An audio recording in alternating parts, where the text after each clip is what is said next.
Assalamualaikum warahmatullahi wabarakatuh. Mari kita awali hikmah pertama ini dengan pembacaan umul kitab Al-Fatihah. A'udzubillahi minasyaitonir rajim. Bismillahirrahmanirrahim. Alhamdulillahirabbil alamin.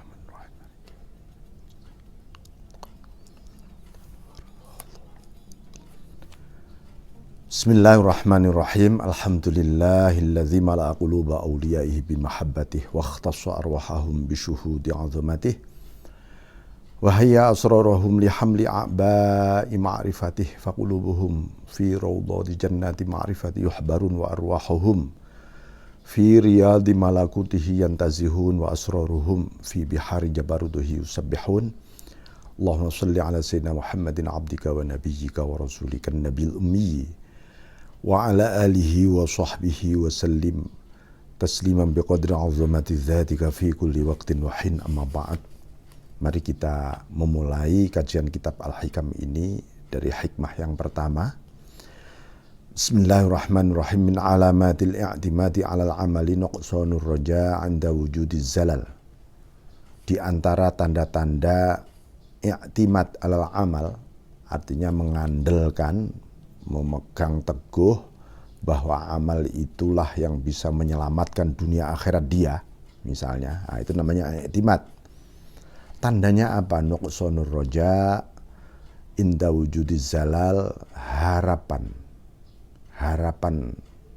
optimismenya kepada Allah Subhanahu wa taala tiba-tiba surut, berkurang ketika dia habis berbuat dosa atau salah. Nah, ini kenapa beliau memulai kitab ini dengan min alamatil i'timad al-amal. Ini memang min fuyudat al-ilahiyah.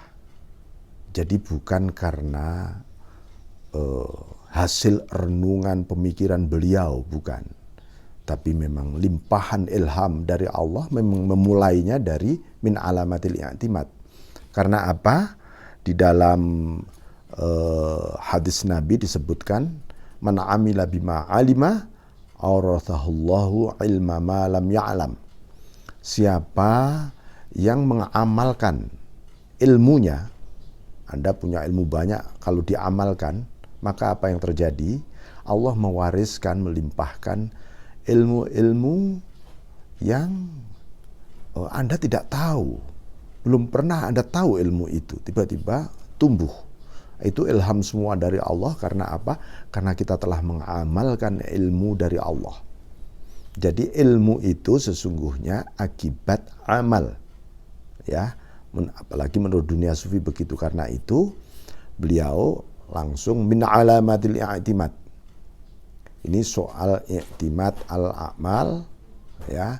Maka hubungannya ya pasti i'timad billah.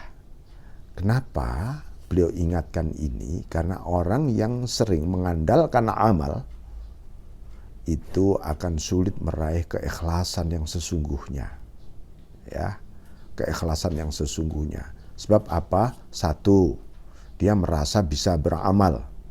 Dua, dia akan membanggakan amal. Tiga, dia bisa takabur akibat amalnya. Empat, ya, dia bisa takjub terhadap amaliyahnya yang begitu banyak. Nah, lima, lama-lama dia klaim, wah, dengan amalku ini aku jadi ahli surga. Itu namanya i'timad pada amal. Ada lagi rentetannya, i'timad terhadap ilmu. Anda seorang ilmuwan, Anda seorang ulama, Anda seorang ustadz, bahkan mungkin menjadi salah satu masyayikh, diam-diam mengandalkan ilmunya. Wah, dengan ilmuku ini aku bisa ini itu. Itu namanya i'timad bil ilmi. Ada lagi orang diberi keistimewaan oleh Allah, namanya karomah. Diam-diam dia mengandalkan karomahnya. Itu berarti bentuk antitesis terhadap i'timad billah, i'timad kepada Allah Subhanahu wa taala. Nah, maka beliau amal ini adalah awal yang kelak memang melahirkan pengetahuan, karomah, ahwaliyah, hal-hal yang luar biasa karena amaliyah ini. Makanya beliau sentuh pertama kali soal amal. Nah, ini apa? Supaya kita berhenti ketika melakukan amaliyah apapun, melakukan aktivitas apapun, tetap ya iktimatnya yang kita andalkan adalah Allah. Karena apa? Ya, satu, kita ini minallah, dari Allah. Apa saja. Ya, dua, kemana kita? Kita ini ilallah, menuju Allah. Tiga, dengan siapa kita menuju Allah? Billah, bersama Allah.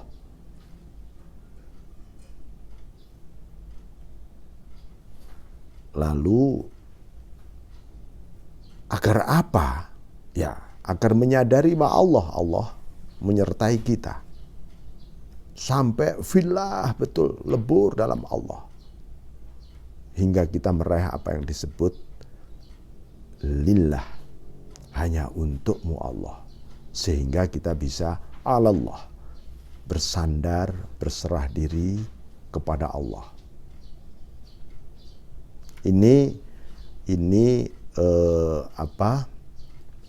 sesuatu yang menjadi alasan sehingga ketika kita harus ridha, ya, belajar ridha ya dari Allah, apapun yang dari Allah, anillah namanya. Maka i'timad billah ini yang mesti kita Ada satu lagi yang menjadi indikator nuqsanur roja inda wujudiz zalal.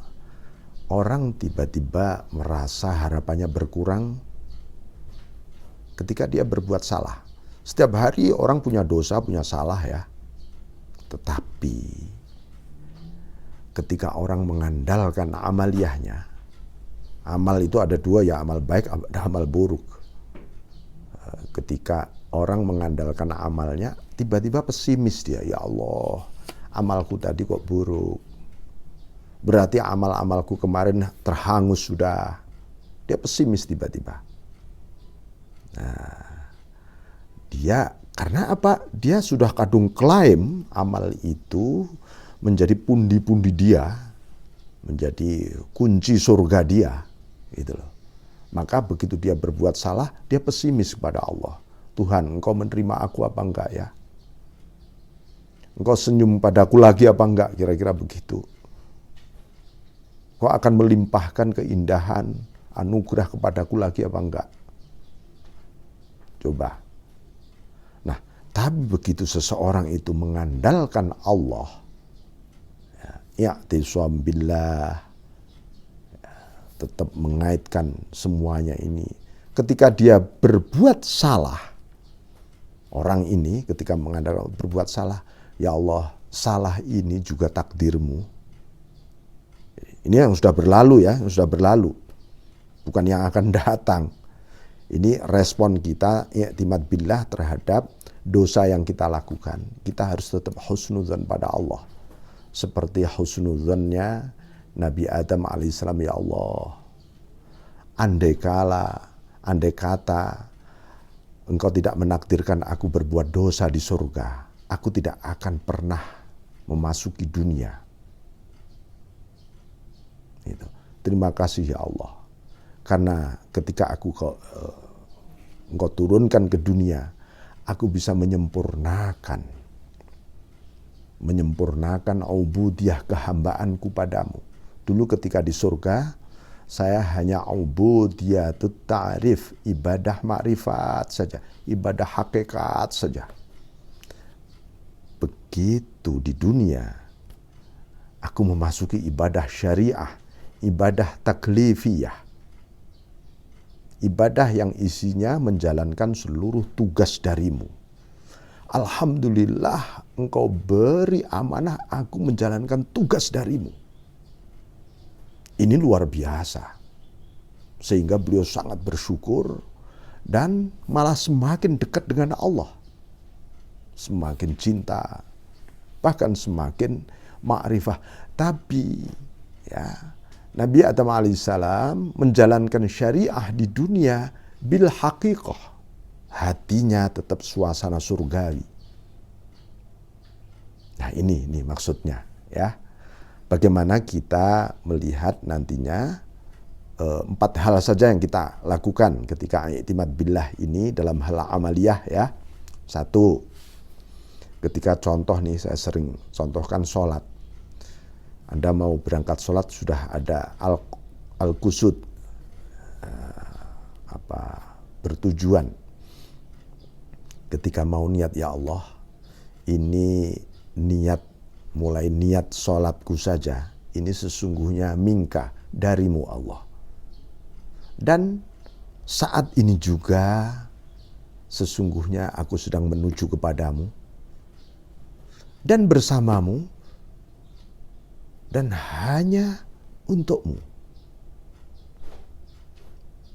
Begitu Allahu Akbar takbiratul ihram, tetap itu berjalan.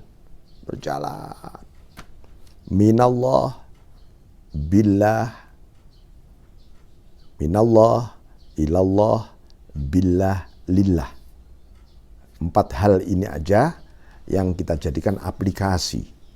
Ya, aplikasi memandu spiritualitas kita fi kulli waktin, fi kulli syai', fi kulli hal, dalam setiap saat, dalam setiap situasi, dalam segalanya. 4 hal ini. Supaya apa? Supaya i'timad kita kepada Allah. Walaupun nanti secara akademis ya bisa kita urai bahwa ketika kita menegaskan minallah, oh itu wilayah hakikat. Ilallah itu adalah syariah karena kita diperintah untuk ilallah. Ya. Lillah, billah itu hakikat. Hakikatnya ya Allah itu menyertai kita kapan di mana saja. Lillah, hanya untukmu Allah, ini perlu usaha perjuangan kita. Hakikatnya lillah itu ya Allah, tapi ketika terjadi proses aplikasi, kita harus berjuang untuk ikhlas dengan at-tabarri minal haul wal quwwah, membebaskan diri kita, merasa mampu dan merasa berdaya, kuat. Ya harus kita bebaskan. Karena itu ikhlas itu adalah manifestasi dari i'timad kita kepada Allah di balik amaliyah kita. Itu ya. Jadi ini. Nah, amal itu dibagi, ada amaliyatul Islam, amaliyatul iman, amaliyatul ihsan. Amaliyatul Islam itu akan bisa termaujud ya, termanifest kalau didahului dengan taubat. 1 ya, yang kedua bittaqwa, ketakwaan kita. Ketiga bil istiqomah, disiplin. Tanpa 3 hal itu Anda menjalankan sholat, zakat, puasa, haji, sedekah, muamalah, berat. Ya, berat. Yang nomor 2, amaliyatul iman. Dengan apa? Bisidqi, dengan benar. Hati, ini hati. Menata hati dimulai bisidqi, dengan benar. Hati kita harus benar. Yakin kita, iman kita harus benar. Wal ikhlas, dan ikhlas. Lillahi ta'ala, ya Allah, inna sholati wa nusuki wa mahyaya wa mamati lillahi rabbil alamin. Sholatku, ibadahku, hidupku, matiku hanya untukmu Allah. Ini kenapa harus kita ucapkan terus, hampir setiap ubudiyah dan amaliyah kita. Karena betapa manusia sering terlempar dan terhijab dari tujuan perjalanan hidup dia. Nah itu. Oke. Kemudian wat tumakninah. Tumakninah itu artinya tentram. Tentram itu diam. Tentramnya hati dari segala hal selain Allah. Ya. Di dunia ini banyak sekali masalah, banyak sekali ribut, banyak sekali problem terus berganti. Bagaimana hati kita wukuf, tumakninah dengan Allah saja. Ya dilatih dengan zikrullah. Awalnya dilatih dengan zikrullah. Sampai merasa bahwa zikir itu telah menyatu menjadi dalam dirinya. Dan dia merasa baina yadaillah, di hadapan Allah. Terus ini awal kita menata hati. Kemudian amaliyatul ihsan. Yaitu kita mengawalinya dengan muraqabah. Muraqabah itu menyadari Allahu Raqib, Allah Maha mengawasi, memandang, peduli, mengekspresikan seluruh pengetahuannya pada kita. Nah, itu namanya kita merasakan fa innahu yarok, Allah terus-menerus memandangmu. Memandangmu. Ya, ini muraqabah. Muraqabah sampai kita ini masuk yang kedua namanya musyahadah. Musyahadah itu menyaksikan. Menyaksikan apa? Menyaksikan Allah di balik apa saja. Senantiasa Allah hadir nyata, jelas. Asma'an wa af'alan wa sifatan. Ya, ini yang kita yakini begitu. Di balik itu semua adalah dzatan. Musyahadah. Itulah pintu gerbangnya ma'rifah. Ma'rifah itu adalah, ma'rifah itu juga sesuatu yang dalam arti tasawuf artinya itu juga bagian dari metode ma'rifah maksudnya. Tetapi jangan sampai ketika orang muraqabah, ketika musyahadah, ketika ma'rifah, tiba-tiba mulai menikmati indahnya makrifat, indahnya musyahadah, asik, maksuk. Jangan nanti terjebak istidrajul arifin. Istidrajnya para arifun itu adalah ru'yatu ma'rifatih, ketika dia asik memandang kemakrifatannya dunal ma'ruf, bukan yang dimakrifati fokusnya. Nah ini. Jadi ini kajian mengenai i'timad billah supaya kita pelan-pelan mempraktekkan supaya apa? Supaya ikhlas sebenarnya amaliyah ini. Ya, ikhlas lillahi ta'ala. Walaupun nanti beliau akan mengupas bab secara ikhlas dengan sendirinya, tetapi jangan sampai proses amaliyah ibadah ini kehilangan angel, kehilangan momentum luar biasa, yaitu momentum yang dahsyat sekali.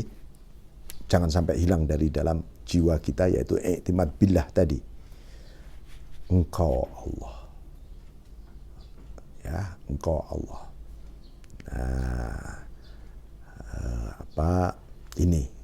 Ini terus menerus untuk mengingatkan kita. Maka di hati kita dimulai kapan, di mana saja, bunyi saja Allah, Allah, Allah, Allah, Allah, Allah. Di sini detak jantung ini sampai Allah, Allah itu Anda rasakan betul rasanya Allah.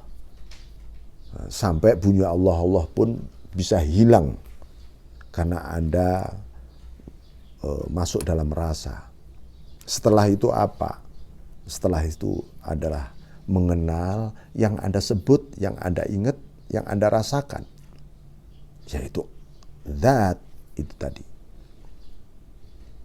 Ini perjalanan pasti panjang dan kita harus tetap optimis. Karena kalau kita i'timad pada Allah, tidak ada namanya beban dalam amaliyah. Orang itu males, berat, ini terlalu banyak mikir. Loh, beribadah itu banyak loh, orang terlalu banyak mikir, entar saja, anu saja, untungnya apa. Ini gara-gara iktimat pada amal. Ya. Bahkan lebih gila lagi. Wah, ini ada amaliyah kelihatannya ukhrawiyah. Ayo kita lakukan, syukur-syukur kita nanti dapat keuntungan-keuntungan duniawiyah. Di balik ukhrawiyah ini. Itu dibenci oleh Allah. Allah tidak suka seperti itu.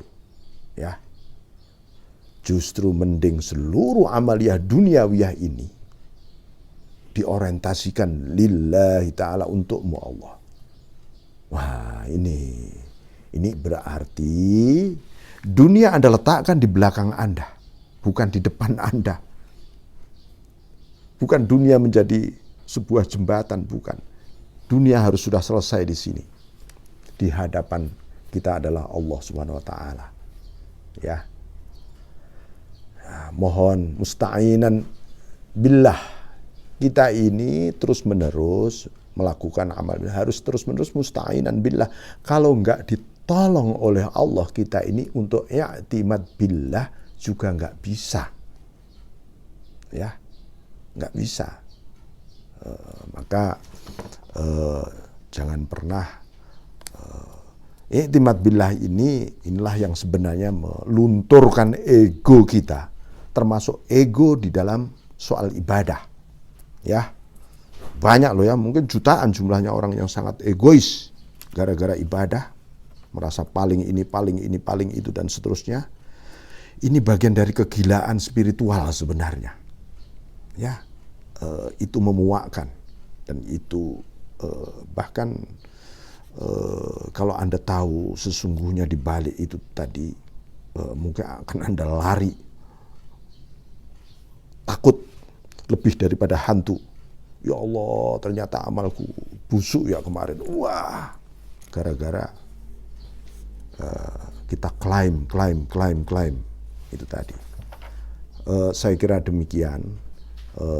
Bab i'timad bil amal, i'timad kita harus transformatif ya, i'timad bil amal menuju i'timad billah. Saya kira begitu. Assalamualaikum warahmatullahi wabarakatuh.